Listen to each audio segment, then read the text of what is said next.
Ok, muy buenos días a todos, estimados compañeros. En esta oportunidad lo que vamos a ver es pH, ¿ya? Para poder dar una pequeña introducción, acá voy a eh, hablar sobre lo que es pH. pH nosotros lo conocemos como potencial de hidrogeniones. Potencial de hidrogeniones. Para poderlos abreviar y poderlo conocer de mucha mejor forma, lo conocemos como pH. Ya, este pH ya se relaciona con las reacciones eh, tanto ácidas como básicas que se lleguen a tener, ácidos y básicos, ¿no? Son ácidos y bases. Ya, el pH lo llega a tener diferentes tipos de soluciones. Ya, en nuestro diario vivir, nosotros convivimos con estos tipos de soluciones. Por ejemplo, si hablamos de un ácido ascórbico o vitamina C, es una solución ácida, tiene un pH ácido. Si hablamos del pH de la orina, también presenta un pH ácido. Si hablamos del jabón, presenta un pH alcalino. Si hablamos de lo que es el amoníaco, también tiene un pH alcalino. Entonces, nosotros en nuestro diario vivir hemos visto y conocemos diferentes tipos de sustancias que son ácidas y básicas.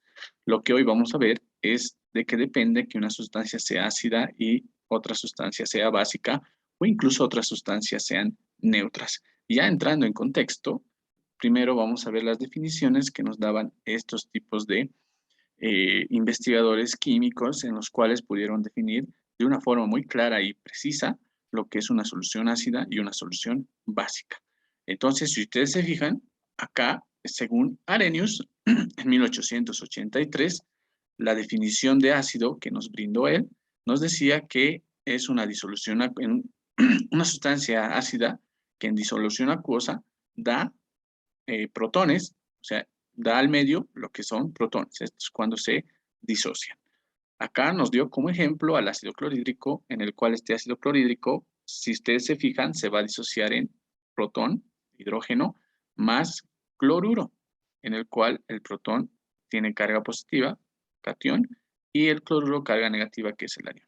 La idea está en que, según Arrhenius, sustancia ácida cuando se disocie en agua, una disolución acuosa, va a liberar lo que son protones y también lo que son, bueno, protones más que todo, ¿no? Pero acá también nos da el cloruro. Entonces, si ustedes se fijan, nos da la definición correcta, ¿no? Sustancia ácida. Perfecto, muy bien.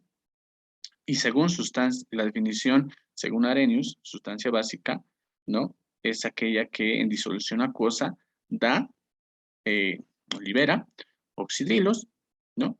Y utilizó como ejemplo al hidróxido de sodio. Si ustedes se fijan, cuando mezcla este hidróxido de sodio en agua, este se va a disociar en sodio y en oxidrilo. Sodio como cation positivo y el oxidrilo como negativo, ¿no? Pero la idea está en que nos dice que va a liberar oxidrilos cuando el hidróxido de sodio o una base se disocia en agua. Y acá está comprobado, ¿no? Por eso AQ, que es acuosa, ¿no? Estas fueron las primeras definiciones que nos dio este señor, que fue Arrhenius. Acá está, se los presento. Esas definiciones le dio la oportunidad a Arrhenius de poder ganar el Premio Nobel de la Química, ¿no? En 1903. Que como ustedes bien saben, el Premio Nobel es el valor más grande que se le da a un investigador, ¿no? Según el aporte a la ciencia que se tiene. Y este señor, pues, fue muy grande el aporte, pues se le brindó el Premio Nobel. ¿Ok? Lo, Tal vez lo malo, bueno, más que lo malo, fue que toda teoría, toda definición que se da, tiene que ser refutada. Había límites que presentaba la definición de Arrhenius, y esto se dirigía más a la definición de sustancia básica. ¿Por qué? Porque lo interesante de esto fue que las sustancias con propiedades básicas que no contienen oxidrilos, como el amoníaco, eran básicas. Pero si recordamos, Arrhenius nos dice que toda sustancia básica va a liberar OH, pero acá el amoníaco es básico, pero no va a liberar OH cuando éste se llegue a disociar. No hay oxidrilo. Entonces, esa ha sido una gran limitante que tuvo Arrhenius en ese sentido. Entonces, se siguió reformulando las definiciones, ¿no? Porque había una limitante, ¿no? Se limitaba en las disoluciones acuosas. Y esto se requería una perspectiva más general que se genere mucha más investigación para poder dar y brindar una definición global que pueda dar y decirnos a qué se refiere constancia ácida y básica y que nosotros la podamos comprender, ¿no? Años más tarde, Brewster y Lowry, en 1923, también generó la definición de ácido y base, en donde nos mencionaron que sustancia ácida es una especie que tiene la tendencia a ceder un protón al medio, y base es aquella especie que tiene la tendencia a aceptar un protón al medio. Acá, como ejemplo, en este tipo de reacción, y para poder definir una sustancia ácida, se tomó al ácido acético como ácido, ¿no? Al agua como base conjugada, en donde acá se liberó el famoso protón, el OH, el hidronio es acá, pero este hidronio con este hidrógeno hablamos de lo mismo, no hay por qué confundirse, ¿no? O hidronio o hidrógeno es lo mismo, ¿no? Protón, le podemos decir también. Ok, acá se liberó, se consideró la definición ácida, sí. ¿Por qué? Porque se ha liberado un protón al medio, ¿no?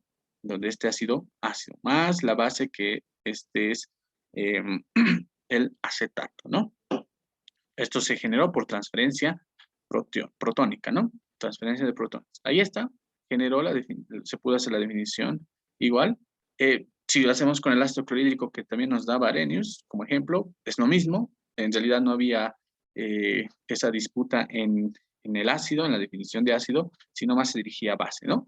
Pero igual tenemos la posibilidad de poder considerar a los ácidos de esta forma, ¿no? Entonces la definición, según Brewster y Lowry, en 1923, la definición de ácido estaba muy bien, no había ningún problema. ¿Había ventajas? Sí. Ya no se limitaba a las disoluciones acuosas y se explicaba el comportamiento básico del amoníaco. ¿Cómo se hizo eso? Acá lo vemos. El amoníaco, acá está. Miren, según la definición de base, nos dice que es especie que tiene tendencia a aceptar un protón. Pues acá tengo el amoníaco, acá está el agua en disolución acuosa. Miren, el amoníaco va a capturar, ¿no?, un hidrógeno que le va a dar el agua. Acepta, aquí está, acepta un protón. Y el amoníaco, miren, se convierte en amonio, más oxidilo. Aquí está el catión y aquí está el anión. Pero, si ustedes se fijan, ya no hay esa limitante de saber si es sustancia básica o ácida el amoníaco. Ya que te da y entra en este tipo de definición. Ya no hay esa limitante. Y eso ha sido lo interesante, ¿no? Ya no se genera esa limitante en la definición de sustancia básica.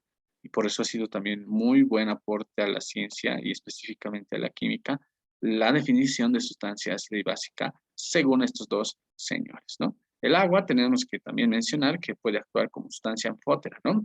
Es decir, puede actuar como ácido o como base. Entonces, fíjense, acá lo tenemos, ¿no? Interesante. Ok, se presento a estos dos señores. Si ustedes quieren averiguar un poco más sobre ellos, pues bienvenido, ¿no? Sobre su historia y demás, o los aportes que ha tenido. Ahí tenemos los nombres, ¿no? Johannes Nikolaus Rosted y Thomas Martin Lowry. Si ustedes desean, lo pueden ir investigando más, ¿no? Excelente. Posteriormente vino otro investigador brillante que ha sido Lewis, por ahí por los años de 1923. Para que una sustancia, y nos menciona, ¿no? Para que una sustancia acepte un protón, debe poseer un par de electrones no compartidos. Este señor Lewis nos da ya y nos brinda otras definiciones de sustancia ácida y sustancia básica. La sustancia ácida nos dice que es aquella especie que puede aceptar un par de electrones y sustancia básica es aquella especie que puede ceder un par de electrones, ¿no? Entonces, si ustedes se fijan, acá nos habla de electrones, pares de electrones, acá igual, pares de electrones, cambia totalmente la definición. Antiguamente, antes hablábamos de protón y oxidrilo, acá nos habla de electrones. Y ustedes dirán, igual tiene la limitante por el amoníaco, y no es así, ya no tiene esa limitante, ya no hay el limitante del amoníaco. ¿Por qué? Aquí está, acá está el amoníaco. Según base nos dice aquella especie que puede ceder un par de electrones. Aquí está el amoníaco y tiene un par de electrones libres. Entonces estos pueden ser cedidos, ¿no? Para que alguien pueda venir ahí en esta oportunidad del hidrógeno y pueda ser capturado, ¿no? Y así forma de igual manera el amonio, que es el NH4, ¿no? es positivo.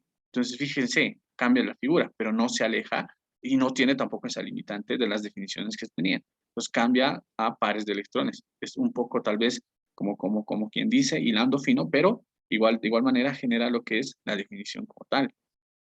Acá está este señor Lewis, Gilbert Newton Lewis, aquí está la definición de base, miren, par de electrones, ¿no? Tiene que ceder un par de electrones para que se base, entra el amoníaco, sí, y ácido es aquella que acepta un par de electrones, y aquí está, entonces esta base le cede y él lo acepta, ¿no? Este acepta y él le cede, fíjense, entonces no se aleja y tampoco genera las limitantes que tenía Arrhenius en el caso de sustancia, de generar la definición de sustancia básica, ¿no? Entonces, fíjense, se complementa y pues sigue ahí perfectamente ubicado y sigue en la definición como tal, ¿no? Aquí está. Excelente. Entonces, ahí teníamos las definiciones que se dan, ya tenemos más claro el panorama para poder seguir viendo de qué se llega a tratar lo que es sustancia ácida, básica y demás. Pero hasta Lewis tenemos una definición mucho más clara de sustancia ácida o sustancia básica. Ok, como punto 2 vamos a hablar de la autoionización del agua para poder determinar la escala del pH. Y aquí tenemos que generar una incógnita, ¿no? De poder mencionar por qué la escala del pH siempre va de 0, 7 y 14. O para que lo podamos decir, ¿por qué va de 0 a 14 el pH? Esto se debe gracias al agua, compañeros. Si no, tendríamos nosotros escalas de 0 a 20, 0 a 30, 0 a 50, qué sé yo, ¿no? Esto depende mucho de lo que es el solvente que se llegue a utilizar. La escala del pH está dirigida para lo que es el agua, porque el agua se lo utiliza como solvente universal, ¿no? Puede diluir, por lo menos en química, se utiliza bastante porque diluye casi todos los compuestos, ¿no? Entonces, por eso también se ha considerado esa escala del pH, porque tiene esa capacidad de poder diluir, y eso deriva del agua. Entonces, si en algún momento les preguntan por qué está esa escala de 0 a 14, es por el agua, por la autoionización del agua, ¿no? Entonces, fíjense, acá tenemos el equilibrio químico de la autoionización del agua, en donde tenemos agua más agua, nos da el hidróneo, que es hidrógeno igual, más OH, ¿no? Acuoso. En donde cuando yo saco lo que es la constante del producto iónico del agua, me dice que va a ser igual a el producto de la concentración de hidrogeniones por la concentración de oxidrilos. Recordemos que los corchetes nos dicen que es concentración. Cuando ustedes vean en corchetes, asumimos que es concentración, ¿no? Entonces, el producto iónico del agua a 25 grados centígrados, ¿no? El KW, la W por water, ya va a ser igual a 10 a la menos 14. Si generamos o consideramos este tipo de producto iónico del agua y le añadimos los logaritmos y cambiamos el signo, vamos a tener esto. Menos logaritmo de 10 a la menos 14 igual al menos logaritmo de la concentración de hidrogeniones menos el logaritmo de la concentración de oxidrilos, en donde asumimos que la primera fórmula que tenemos, que el pH va a ser igual al menos logaritmo de la concentración de hidrogeniones. Y pOH va a ser igual al menos logaritmo de la concentración de oxidrilos. Si generamos en fórmula matemática y hacemos matemática acá, menos logaritmo de 10 a la menos 14, nos va a dar 14.